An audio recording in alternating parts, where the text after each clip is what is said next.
Alors, on est venu vous parler de Californium. Donc, Californium est un jeu vidéo. Et c'est... on va peut-être rapidement se présenter. Moi, je travaille pour le pôle web d'Arte. Thibaut est le producteur Nova. Et Noam, le producteur chez Darjeeling. Donc, juste rapidement, 2 mots de contexte pour Arte. Donc, pour Arte, Californium est le deuxième grand vrai jeu vidéo que Arte soutient, après Typewriter, qui a été lancé avec un certain succès l'année dernière. Donc, pour Arte et Arte Créative, le jeu vidéo est un domaine important qu'on développe. Et on cherche à développer notamment vraiment l'aspect soutien à la création. Pour nous, c'est un domaine vraiment important parce que ça nous permet de défricher des créatifs, des auteurs qui travaillent dans ce secteur très, très vivant et très vivace. Et puis, c'est aussi un public qui nous semble important et intéressant à défricher, qu'on suppose dans le même âge que nos internautes. Donc, et puis, ça nous permet aussi d'aborder certains sujets, comme ici, Philippe Cadic, sous un angle très différent. Voilà, donc je passe la parole à... Oui, bonjour. Donc, ce projet est né il y a 4 ans. Moi, je produis des films documentaires chez Nova. J'ai contacté l'unité documentaire d'Arte leur proposant un film sur Philippe Cadic. C'était en 2010. Je pensais qu'on serait prêt pour 2012, c'est-à-dire les 30 ans de sa disparition, et on a raté.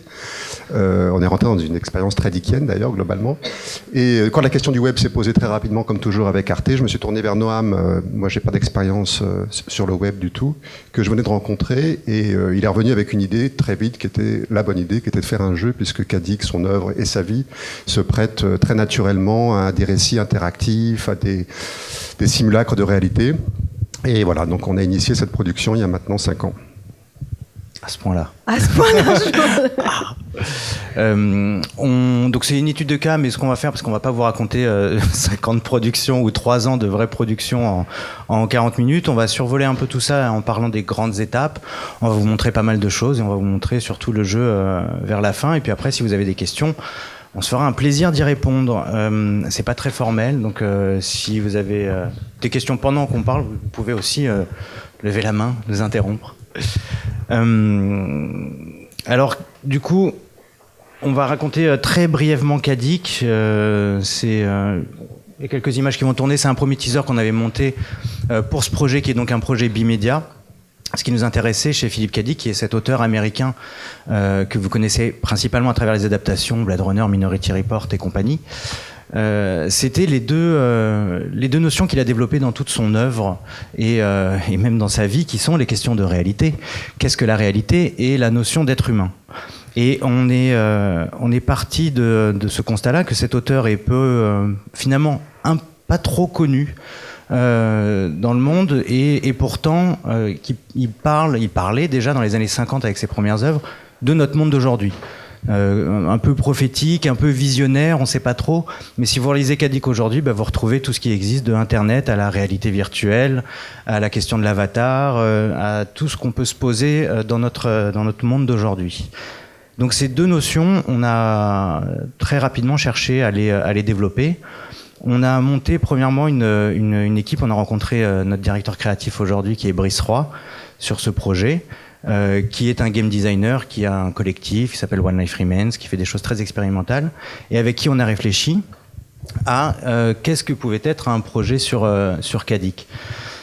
Et évidemment, venant du jeu vidéo, très rapidement, il nous a dit il faut arrêter de tourner autour du pot. Pour raconter Philippe Cadic, pour l'expérimenter, il faut se mettre dans la peau d'eux.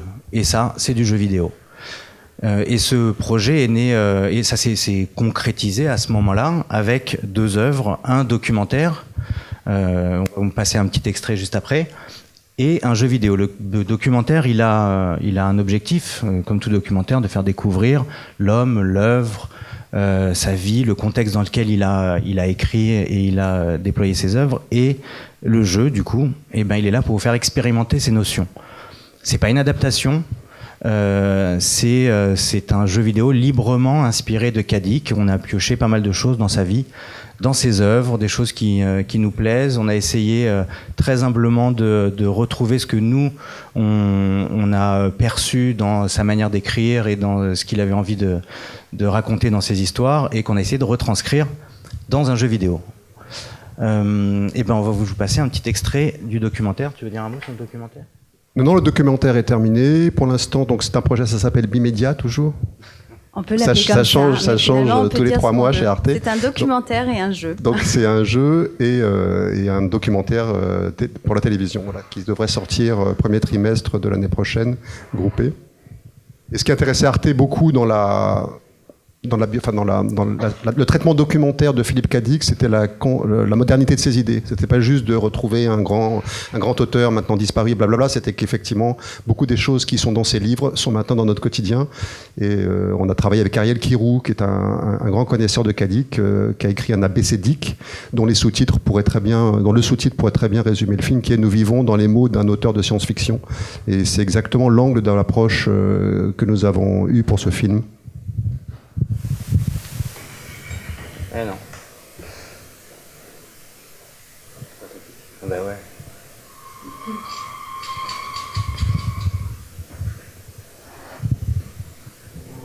La porte refusa de s'ouvrir et déclara « 5 cents, s'il vous plaît ». À nouveau, il chercha dans ses poches, plus de pièces, plus rien. Joe Chip sortit un couteau en acier inoxydable du tiroir à côté de l'évier. Il s'en munit et entreprit systématiquement de démonter le verrou de sa porte insatiable. « Je vous poursuivrai en justice », dit la porte, tandis que tombait la première vis. Joe Chip dit « N'ai jamais été poursuivi en justice par une porte, et je ne pense pas que j'en mourrai. » Une bonne partie de son œuvre est vraiment drôle. Il y a des choses hilarantes dans plusieurs romans de Philippe Cadic. Il n'a jamais cherché à être populaire, il n'a jamais cherché à écrire un best-seller. Il écrivait simplement ce qu'il voulait. Il aspirait à écrire de la littérature. Il a toujours essayé d'écrire de la fiction littéraire. Dans les années 50, il a écrit 11 romans littéraires qui n'ont jamais été publiés. Personne n'en voulait. When I purchased my first published story, somebody said to me, "Do you read that kind of stuff?" And I said, "Madam, I not only read it, I write it." And people would say to me, "Well, why don't you write something serious? Why do you write science fiction? Write something serious." By that they meant important. Nevertheless, I did as well as I could. I wrote the most profound, the most imaginative novel I could, and just floated it out into the world and hoped that eventually it would receive an audience.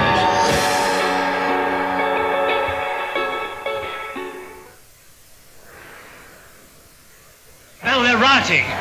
It's barbarism come back again. If they smash up that infernal gun, then honor is satisfied and you needn't go. They won't smash the gun.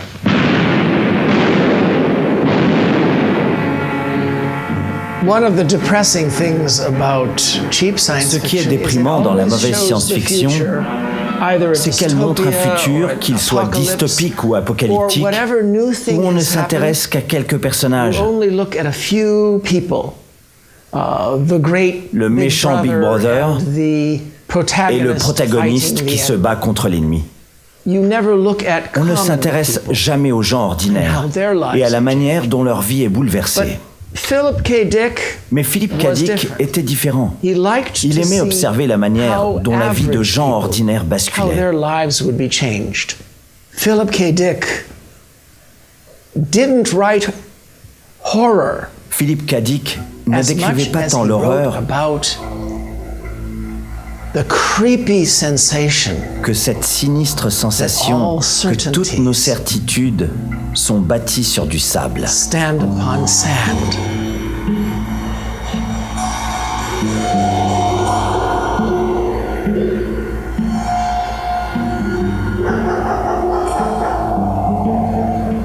Phil Dick was not afraid. Phil Dick ne craignait pas d'explorer ses propres peurs.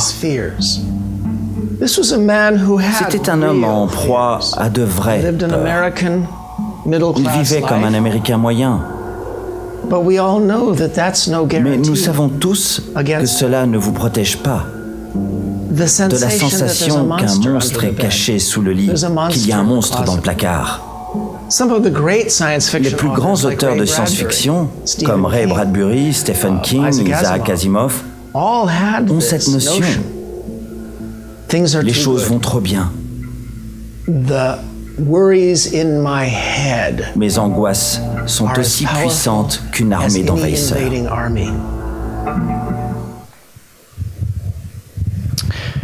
Voilà pour le documentaire. On va juste continuer avec le teaser du jeu avant de vous raconter un petit peu comment tout ça s'est monté et par quelles étapes on est passé et l'équipe qui a participé.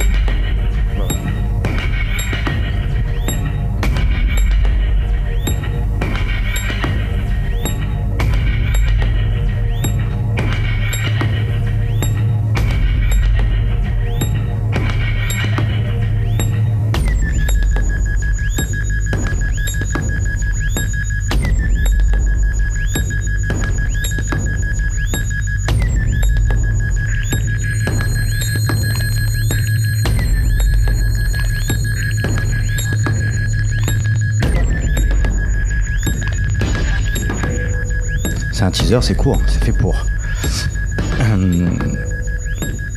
L'équipe, quand on a commencé le développement et la production de ce jeu, l'équipe de base, c'est 4 personnes. C'est Brice Roy, donc, qui est game designer, qui a conçu toutes les mécaniques du jeu. C'est Olivier Bonhomme, qui est un illustrateur vraiment très talentueux, qu'on aime beaucoup. C'est André Berlaymont qui est notre développeur, lead développeur, et Raphaël Kunz qui s'est occupé de la traduction, et j'en parlerai un peu plus tard, du dessin d'Olivier dans un univers en 3D. On n'est pas arrivé à ce que vous avez vu tout de suite, on est passé par plein d'étapes, en commençant par la méthode qu'on a utilisée. On a travaillé de manière itérative. Alors c'est quelque chose, juste pour rappel, nous Darjeeling, on n'est pas non plus un studio de jeu, et c'est quelque chose avec Arte qu'on a appris aussi à produire ce genre de projet.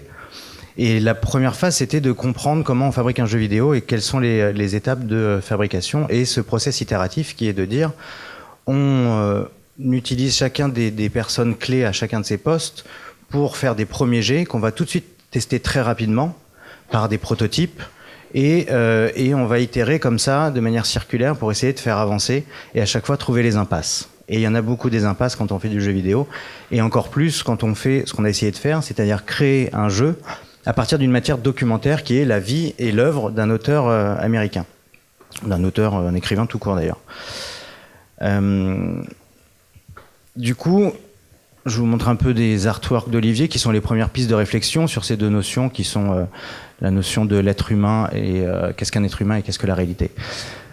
On a eu beaucoup de prototypes. On a fait beaucoup d'allers-retours. Il fallait trouver le bon concept, il fallait trouver le bon ton, il fallait trouver la bonne histoire. Généralement, c'est des choses qui marchent ensemble. Des fois, il y a des choses qui avancent plus vite, comme les graphismes. Ça peut avancer plus vite. Le gameplay, c'est la partie prototypage. Et ça, il faut en faire beaucoup pour trouver un concept qui matche avec toutes les autres entités. Et donc, tout ce travail-là, il a été fait sur plusieurs mois, à essayer d'extraire l'essentiel de Cadic pour le transformer en un concept visuel, mais aussi un concept de jeu, une mécanique qui reprendrait toutes les thématiques de Dick.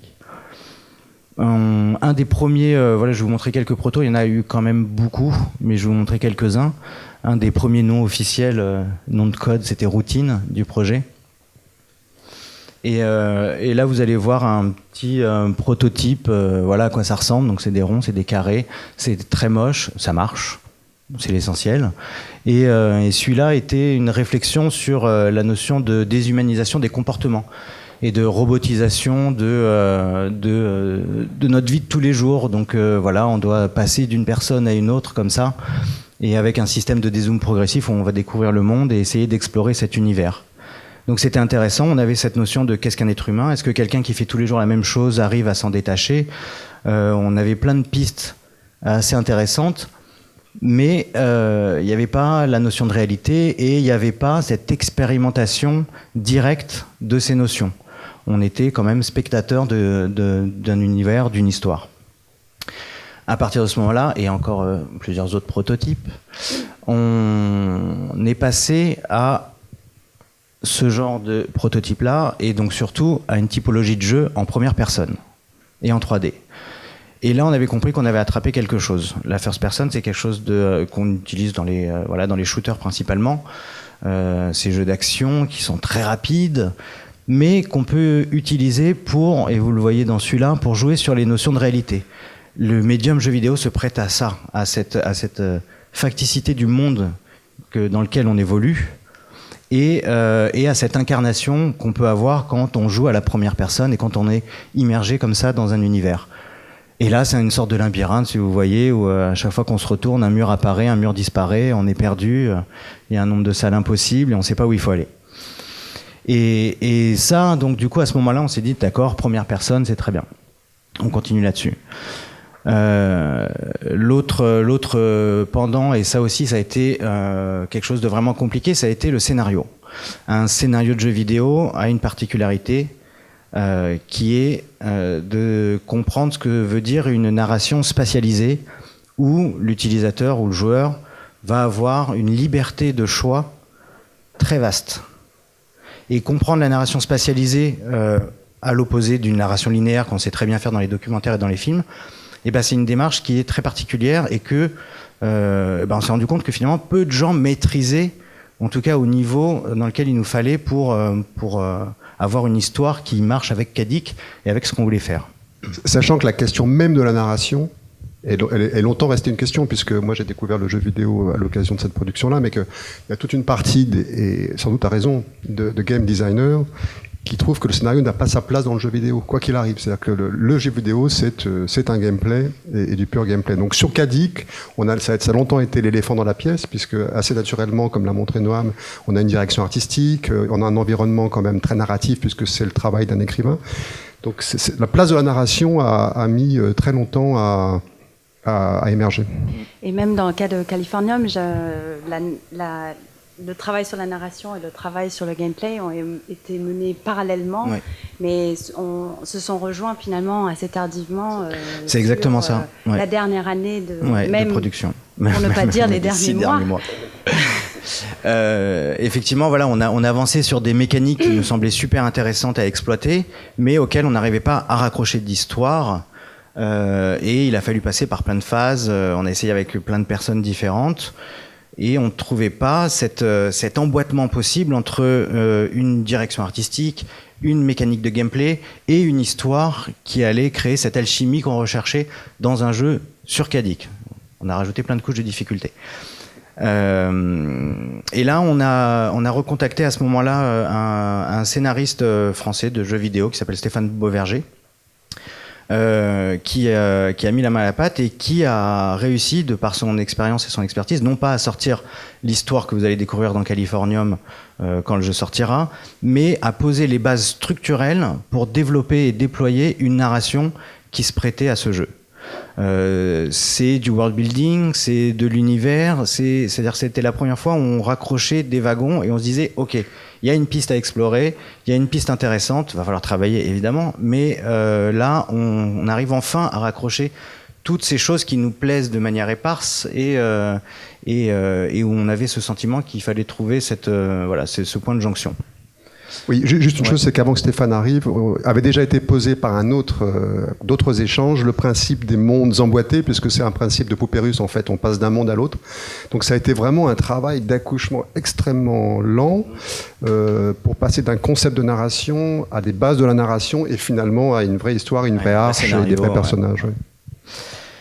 Donc une fois qu'on avait nos premiers éléments de l'histoire, et ben c'était un peu plus facile d'imaginer du design, d'imaginer des environnements dans lesquels on allait pouvoir se projeter.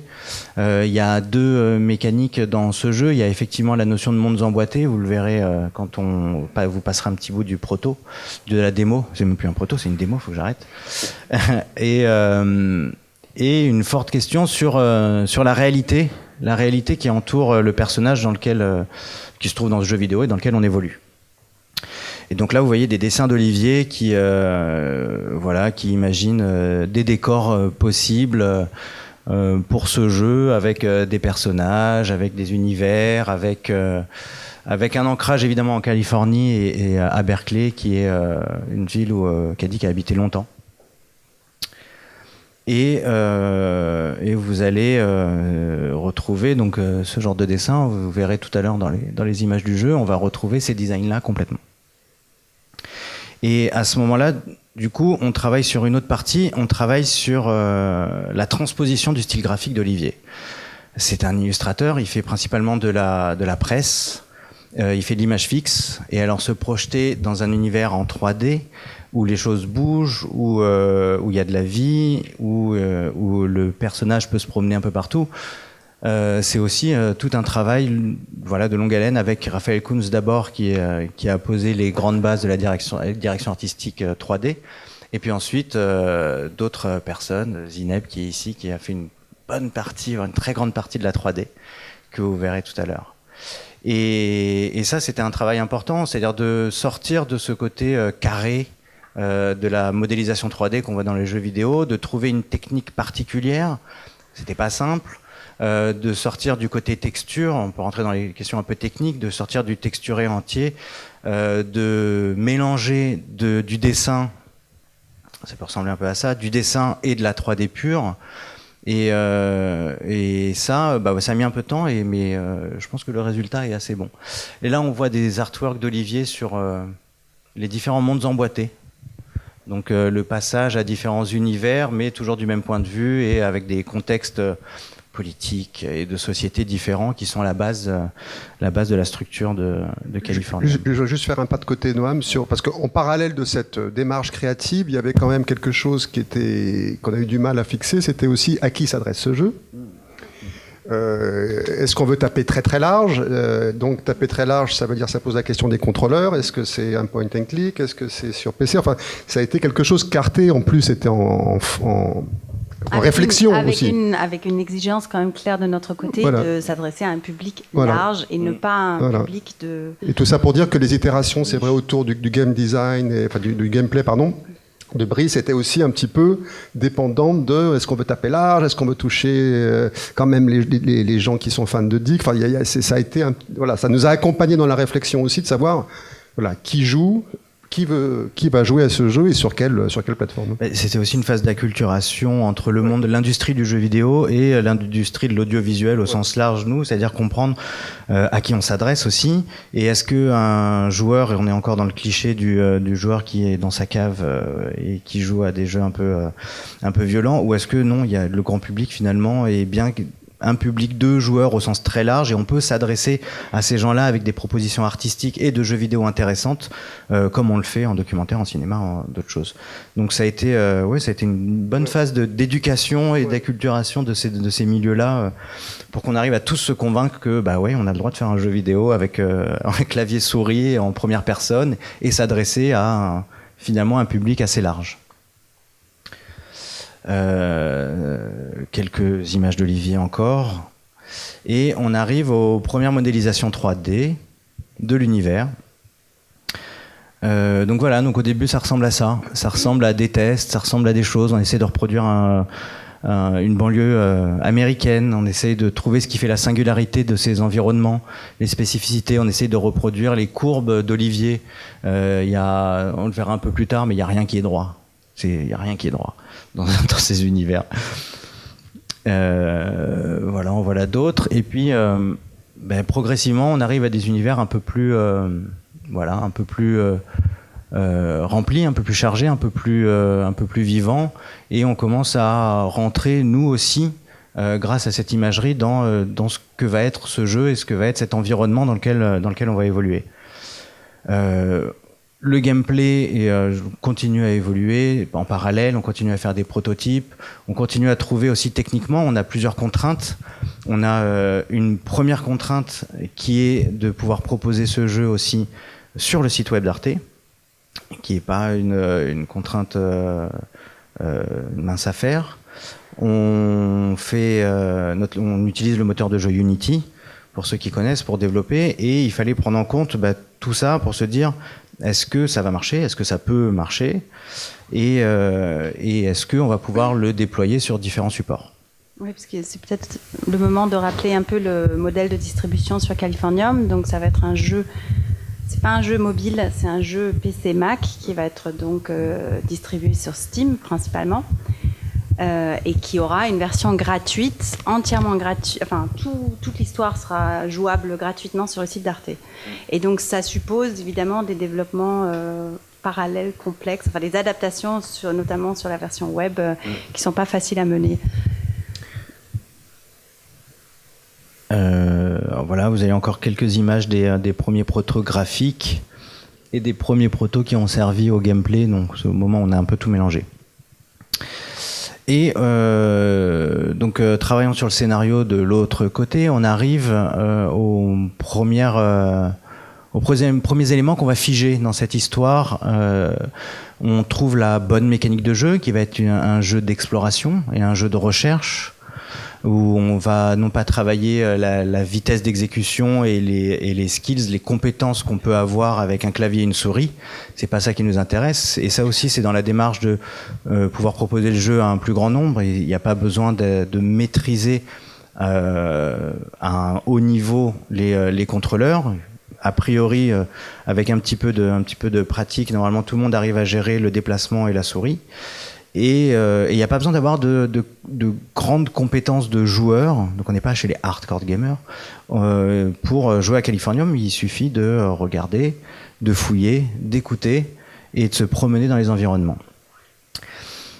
Et donc on passe sur cette fois des artworks beaucoup plus à jour qui représentent notre petit quartier dans lequel on va évoluer et nos 4 univers qu'on va traverser. Je vous les passe. Voilà, on a donc Berkeley années 70. On a une version uchronique de cette même banlieue.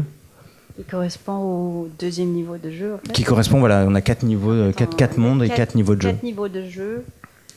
Et c'était pas forcément voulu, mais étrangement, on va retrouver des inspirations de livres et d'adaptations ciné, mais de livres, principalement de Dick, pour chacun des mondes. On va se retrouver des points d'accroche avec Scanner Darkly, avec Le Maître du Haut-Château, avec Total Recall pour un monde qui va se passer sur Mars, voilà, avec ces grandes références de livres. Et on va très tardivement, mais quand même, on va se raccrocher à ça et on va l'exploiter et on va le déployer et on va augmenter l'univers de toutes ces références dickiennes qui sont dans ses œuvres et dans sa vie sans que ce soit des références directes, mais c'est plutôt des clins d'œil, c'est plutôt notre sorte d'hommage.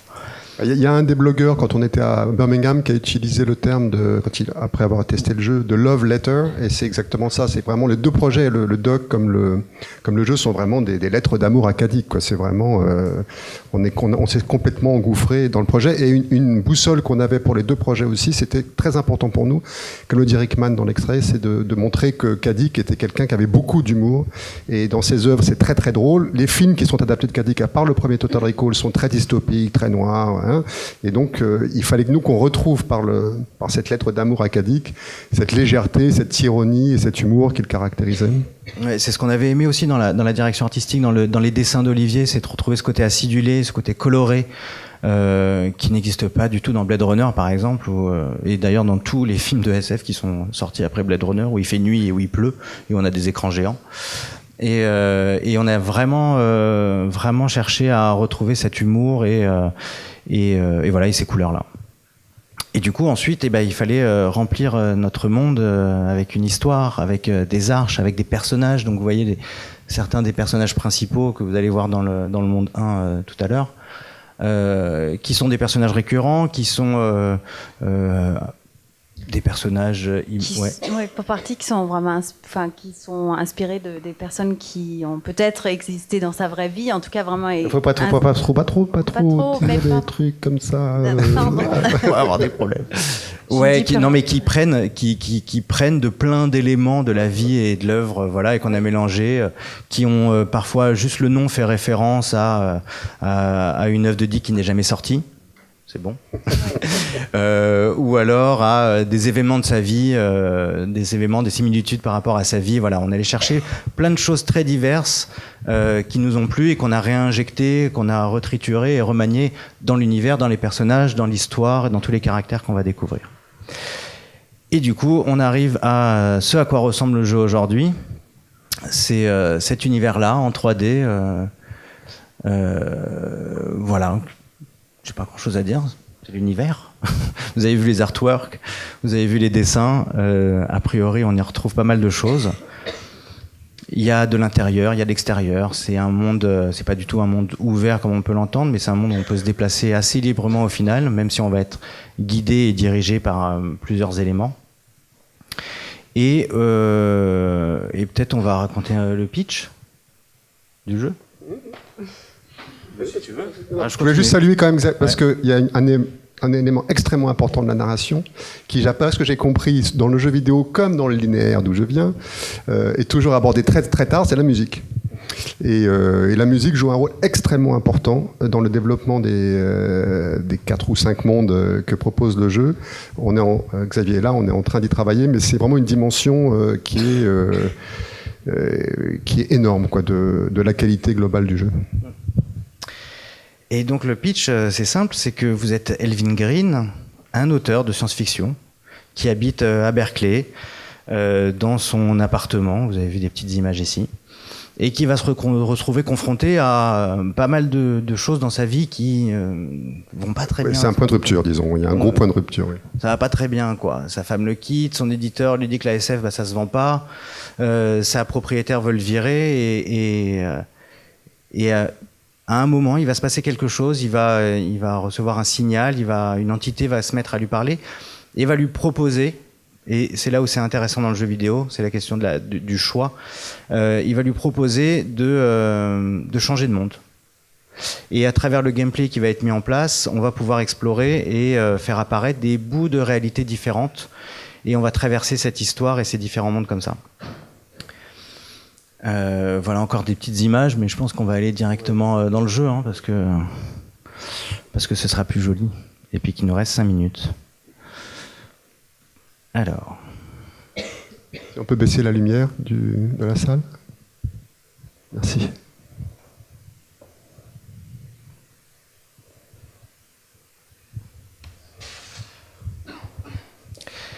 C'est pas quelque chose qui se fait d'habitude, mais bon, c'est pas très grave. C'est bien de la vivre, cette expérience. Je vais faire un petit bout, je vais pas tout vous montrer. De toute façon, il y a que le premier univers ici. Je vais me promener, vous montrer un peu du gameplay. Je vais couper les voix parce que c'est des voix témoins. Et dernier point, en termes de production, on est dans la phase qui est une des phases les plus importantes, qui est celle du polish, du réglage. Donc on est en train de travailler tous les petits éléments pour que tout cet ensemble soit harmonieux, cohérent et que ça se passe bien.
Dieu, c'est Don.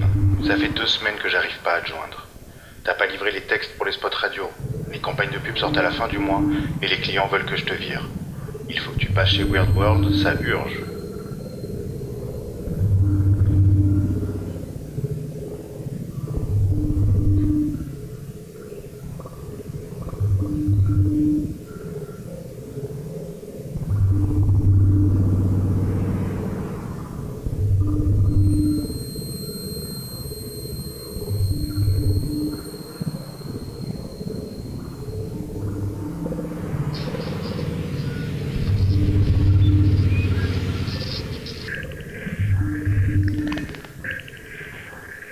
Il semblerait que ce soit le bout de la route pour vous, Monsieur Green. Un écrivain à la page désespérément blanche, le cerveau rongé par les psychotropes et l'alcool bon marché, l'amour de votre vie n'est déjà plus qu'un souvenir et votre petite fille est à jamais piégée dans les limbes. Ce cauchemar éveillé, qui en voudrait? Une autre réalité est possible, Monsieur Green. À vous de la dévoiler.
Compliment, Monsieur Green. Il semblerait que vous puissiez accomplir quelque chose après tout. C'est très émouvant. Ça n'est que le début du voyage. L'écriture est un vice solitaire. Êtes-vous disposé à affronter le monde extérieur ?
Je vais m'arrêter là. Voilà, vous avez vu un petit bout, le début du jeu. J'espère que vous savez pas.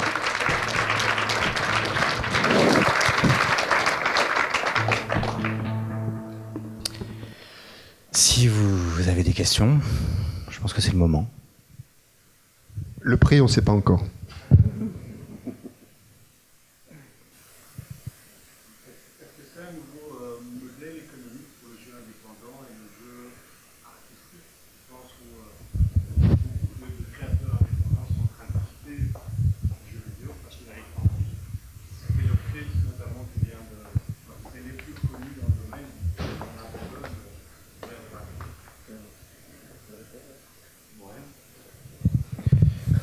Je ne sais pas si c'est un nouveau modèle économique, parce qu'au final, ça reste un jeu vidéo. La question, c'est plutôt quelle place on peut prendre, ou quelle place il y a à prendre dans l'univers du jeu vidéo sur ce genre de projets qui sont des projets qui sont avec un propos... Je ne vais pas dire un propos documentaire, mais quasiment, qui sont à partir d'une matière. Le cas de Tales of Tales, il est particulier. C'est des gens qui font du jeu artistique, très expérimental, très pointu et très poussé, et qui, d'après ce qu'ils racontent sur leur post-mortem, ont essayé de faire quelque chose de plus grand public et plus commercial. Où ils ont investi de l'argent dans de la relation presse, dans plein de choses comme ça, et où les ventes n'ont pas suivi. En tout cas, dans les premiers jours, les ventes n'ont pas du tout suivi. Et c'est à ce moment-là qu'ils ont décidé d'arrêter de faire du jeu à visée commerciale pour reprendre ce qu'ils ont l'habitude de faire, c'est-à-dire des expérimentations, de la narration étrange, différente, voilà, tout plein de choses qu'ils avaient développées auparavant. Ce qui est sûr, c'est que pour nous, il y a l'aspect économique, il est important. Il est important parce que Arte, Nova, Darjeeling, on n'a pas les moyens qu'ont les gros studios de jeux vidéo. Ça, c'est sûr. Donc le fait de commercialiser le jeu, d'abord, il y a le principe de la distribution logique du jeu vidéo. C'est-à-dire c'est aussi son canal principal, c'est de la distribution, c'est de la distribution payante. Ça ne veut pas dire que le jeu il sera à 40 €, 50, 60, 70 comme les gros, les AAA. Ça va rester, on ne sait pas quel prix il aura, mais ce sera, j'imagine, de l'ordre du jeu indé. Mais c'est pour nous un moyen de récupérer peut-être un peu d'investissement sur le temps passé. 4 ans, voilà, depuis les premières idées jusqu'à la réalisation, c'est beaucoup d'énergie, c'est beaucoup de temps. Et puis après, c'est aussi peut-être pour une certaine forme de distribution. On le fait en VOD par exemple avec des documentaires. Le transmédia, les productions web ont longtemps cherché un modèle qui s'approche de ça. Je pense pas qu'on l'ait trouvé. Il n'existe pas encore ce modèle de revenus ou de licence, de vente de projets de catalogue finalement. Par contre, dans le jeu vidéo, il existe et c'est le modèle principal. Donc nous, il n'y avait pas de raison qu'on s'en écarte ou qu'on ne passe pas par ces canaux-là. Là où on fait la différence, où on espère faire la différence, c'est dans la proposition de jeu qu'on fait. Où c'est pas uniquement des jeux basés sur des gameplays déjà vus et revus, c'est un gameplay original. Et surtout, c'est une narration originale, c'est une histoire, c'est un décor original et qui est inspiré, dans ce cas-là, d'un auteur américain. Ça pourrait être d'autres choses, ça peut être de la typographie, ça peut être de la data visualisation, ça peut être plein de choses, mais on se rend compte que cet espace, il existe aujourd'hui dans le jeu vidéo et qu'il n'est pas suffisamment exploité. Et pour nous, nous qui aimons raconter des histoires, c'est juste une nouvelle forme, un nouveau médium. Qu'on découvre et auquel on a envie de s'y atteler. C'était pas que la distrib, mais voilà. Alors on a le temps pour 2 petites questions encore. Maximum. Eh bien, ce n'est pas une adaptation. C'est pas du tout une adaptation, donc il y a a priori pas de question de droit. Nous, on cite Cadic parce qu'on est là dans un endroit professionnel, il faut qu'on le raconte, d'où vient cette histoire, mais sur la communication du jeu, vous verrez pas le nom de Philippe Cadic et il n'y a aucune adaptation de ses œuvres. C'est une histoire originale qui a été inspirée par Cadic, mais pour nous. C'est une bonne question parce que on est vite tenté, surtout vu la richesse du monde de Cadic, de puiser dedans et c'est pas du tout ce qu'on a fait. C'est-à-dire que ça se fait par petites touches. Déjà, le parti pris était déjà de toute façon complètement dans l'univers de Cadic, mais les personnages, les histoires, enfin ça je veux pas tout dévoiler, mais c'est vrai, on est vraiment dans l'ordre de l'hommage et pas dans l'ordre du pillage ou de l'adaptation. C'est très important pour nous. Voilà. Ah non, pas du tout. Le documentaire, on est libre de faire un documentaire sur qui on veut, à condition, bien sûr, que lui peut attaquer, ses ayants droit peuvent attaquer s'il considère que son image a été dénaturée ou quoi que ce soit. Mais non, ça, on est beaucoup plus dans le documentaire. Effectivement, par contre, on avait envisagé à un moment donné d'inclure le nom de Philippe Kindred-Dick dans la communication ou même dans le bimédia qui, au début, s'appelait de Philippe Cadic Experience. où là on avait les mondes de Philippe Cadic et Californium qui s'appelait autre chose alors. Mais là on nous a dit non, si vous utilisez autant sur un documentaire, il n'y a pas de problème, surtout pour une chaîne publique, mais là par contre, si vous commercialisez un jeu en vous appuyant sur le monde Cadic, là on vous tombe dessus.